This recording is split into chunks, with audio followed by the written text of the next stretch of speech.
تفسیر القرآن آج کا سبق سورہ بقرہ آیت نمبر 230 اور 231۔ اعوذ باللہ من الشیطان الرجیم، بسم اللہ الرحمن الرحیم۔ فَإِن طَلَّقَهَا فَلَا تَحِلُّ لَهُ مِن بَعْدُ حَتَّى تَنكِحَ زَوْجًا غَيْرَهُ فَإِن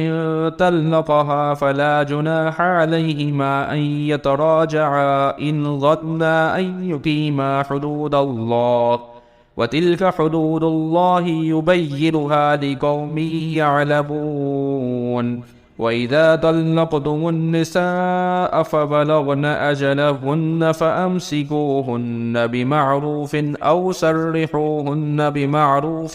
وَلَا تُمْسِكُوهُنَّ ضِرَارًا لِتَعْتَدُوا وَمَن يَفْعَلْ ذَلِكَ فَقَدْ ظَلَمَ نَفْسَهُ وَلَا تَتَّخِذُوا آيَاتِ اللَّهِ هُزُوًا وَاذْكُرُوا نِعْمَةَ اللَّهِ عَلَيْكُمْ وَمَا أَنزَلَ عَلَيْكُمْ مِنَ الْكِتَابِ وَالْحِكْمَةِ يَعِظُكُمْ بِهِ وَاتَّقُوا اللَّهَ وَاعْلَمُوا أَنَّ اللَّهَ بِكُلِّ شَيْءٍ عَلِيمٌ۔ ترجمہ: پھر اگر شوہر تیسری طلاق دے دے تو اس کے بعد وہ مطلقہ عورت اس کے لیے اس وقت تک حلال نہیں ہوگی جب تک وہ کسی اور شوہر سے نکاح نہ کرے۔ ہاں، اگر وہ دوسرا شوہر بھی اسے طلاق دے دے تو ان دونوں پر کوئی گناہ نہیں ہے کہ وہ ایک دوسرے کے پاس نیا نکاح کر کے دوبارہ واپس آ جائیں، بشرطے کہ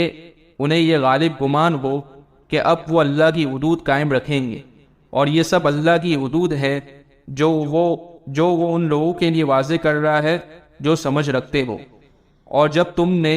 عورتوں کو طلاق دے دی ہو اور وہ اپنی عدت کے قریب پہنچ جائیں تو یا تو ان کو بھلائی کے ساتھ اپنی زوجیت میں روک رکھو یا انہیں بھلائی کے ساتھ چھوڑ دو،